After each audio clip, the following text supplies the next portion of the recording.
ଦୁଇ ଚାରି ଦିନ ହେଲା ବଡ଼ମ୍ବାରେ ଯେଉଁଭଳି ଅପପ୍ରଚାର ଚାଲିଛି, ବଡ଼ମ୍ବାର ବିଜୁ ଜନତା ଦଳ ଗଡ଼ ଭୁଷୁଡ଼ିଗଲା। ମୁଁ ମୋର ପ୍ରତିଜ୍ଞା ସଭାପତି ହିସାବରେ ରଖିଥିଲି ଯେ ବଡ଼ମ୍ବା ଗଡ଼ ଭୁଷୁଡ଼ିକି ବଡ଼ମ୍ବା ନରସିଂହପୁର ଏକ ବିରାଟ ଗଡ଼, ଯେଉଁ ଗଡ଼ 90 ମସିହାରୁ 2024 ମସିହା ଆମର ପ୍ରିୟ ନେତା ଶ୍ରୀଯୁକ୍ତ ଦେବୀପ୍ରସାଦ ମିଶ୍ର 6 ଥର ବିଧାୟକ, ଏଥିପୂର୍ବରୁ 90ରୁ 95 ଆମେ ମଧ୍ୟ ଜନତା ଦଳରୁ ରାଧାସାହେବ ତିଲକଙ୍କୁ ନିର୍ବାଚିତ କରିଛୁ। 7 ଥର ଭିତରେ ଗୋଟିଏ ପଞ୍ଚାୟତରେ ଖାଲି ସରପଞ୍ଚ ସମିତି ସଭ ପୂର୍ବତନ ମିଶିକି 15ରୁ 20 ଅଛୁ, ଆଗୁଆ ସାଥୀ ଅଛୁ। ଇଏ ଗୋଟେ ବିରାଟ ଗଡ଼।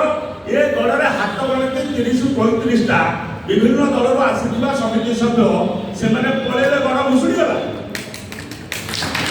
ଏକୁ ବାରମ୍ବାର ସେମାନେ ଗୋଟେ ମିଥ୍ୟା ଅପପ୍ରଚାର ଚାଲିଛି ଏବଂ ସେମାନେ ଭଲ ଭାବରେ ଜାଣିଛନ୍ତି, କାରଣ ନିର୍ବାଚନ ଆସିଲା ପରେ ଉଭୟ ବ୍ଲକ ନେତାର ଆମ ଦଖଲରେ ଥିଲା, ତାଙ୍କ ପାଖରେ ନେତା ନଥିଲେ। ବିଭିନ୍ନ ପ୍ରକାର ଚାପ ସୃଷ୍ଟି କରି ପ୍ରଲୋଭନ ଦେଖାଇ ଏ ହାତ ଗଣତି କିଛି ଲୋକକୁ ନେଇଯାଇଛନ୍ତି, ସେଥିରେ ସେମାନେ ନିଜକୁ ନିଜେ ଖୁସି ହେଉଛନ୍ତି। କିନ୍ତୁ ବଡ଼ମ୍ବା ନରସିଂହପୁର ଲୋକ ଏ ଉଭୟ ବ୍ଲକରେ ହଜାର ହଜାର ବିଜୁ ଜନତା ଦଳର କର୍ମୀ, ଆମେ ତ ଛାତ୍ରୀ ନେଇ କହିବୁ 1987 ମସିହାରୁ 37 ବର୍ଷ ଧରି ମୁଁ ଦେଖିଛି ଯେଉଁମାନେ ଦଳର ଆରମ୍ଭରୁ ଥିଲେ ସମସ୍ତେ ଏବେ ବି ସମସ୍ତେ ଅଛନ୍ତି, ଯେଉଁମାନେ ବିଭିନ୍ନ ଆଜିର ଯେଉଁ ସଂରକ୍ଷଣ ବ୍ୟବସ୍ଥାରେ ଆସିଛନ୍ତି ଲୋଭ ଦେଖି କିଛି ପଳେଇଛନ୍ତି। ଆମ ନେତା ଏବେ ବି ବଡ଼ମ୍ବା ନରସିଂହପୁର ନୁହେଁ, ସାରା ଓଡ଼ିଶାରେ ଜଣେ ପ୍ରତିଭାବାନ ବ୍ୟକ୍ତି, ଯାହାଙ୍କର ଯଶ କୀର୍ତ୍ତି ଯାହା ଆଗରୁ ଥିଲା ଏବେ ବି ଅଛି। ବଡ଼ମ୍ବା ନରସିଂହପୁର ଯୋଉ ଜାଗାରେ ସେମାନେ ଛିଡ଼ା ହେଇକି ଭାଷଣ ଦେବେ, ଦଳ କଥା କହିବେ, ତାହା ଆମର କାମ। ବଡ଼ମ୍ବା ନରସିଂହପୁର ଆଜି ପ୍ରଗତି ପଥରେ ଅଛି, ବହୁ କାମ ହେଇଛି। ଯେତେ ଚକ୍ରାନ୍ତ କଲେ ମଧ୍ୟ ଏ ଦଳକୁ ସେମାନେ ଏ କଥା ଆମେ ଆମର ପ୍ରିୟ ନେତା ନବୀନ ପଟ୍ଟନାୟକ ସାକ୍ଷାତ କରି ପ୍ରାୟ 90ରୁ ଉର୍ଦ୍ଧ୍ୱ ସରପଞ୍ଚ ସମିତି ସଭ୍ୟ ଆମେ କହିଲୁ, ଆମେ ଆପଣ ପାଖରେ ଅଛୁ।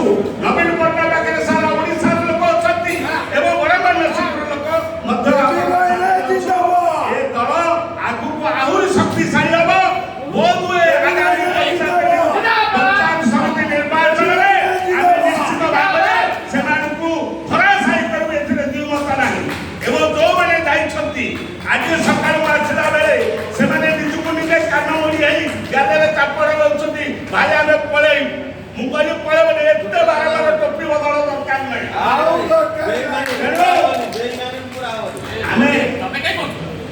ଆମେ ବଡ଼ମ୍ବାର ବିଜୁ ଜନତା ଦଳର ଆଗୁଆ ସାଥୀ ଆଜି ରାଜ୍ୟ ମୁଖ୍ୟ କାର୍ଯ୍ୟାଳୟରେ ଉପସ୍ଥିତ ଆମ ପାଖରେ ପ୍ରବକ୍ତା ଲେନିନ୍ ଭାଇ ଅଛନ୍ତି, ଆମ ସାଥିରେ ସମସ୍ତେ ଅଛନ୍ତି, ହଜାର ହଜାର ବିଜୁ ଜନତା ଦଳର କର୍ମୀ ଅଛନ୍ତି। ଯଦି ହାତ ଗଣତି ଲୋକ ଖୁସି ହେବେ ସେ ଖୁସି ହେଉଥାନ୍ତୁ ଏବଂ ଧନ୍ୟବାଦ। ଆଜିର ଏହି କାର୍ଯ୍ୟକ୍ରମରେ ଆମେ ଯୋଗ ଦେଇଥିବାରୁ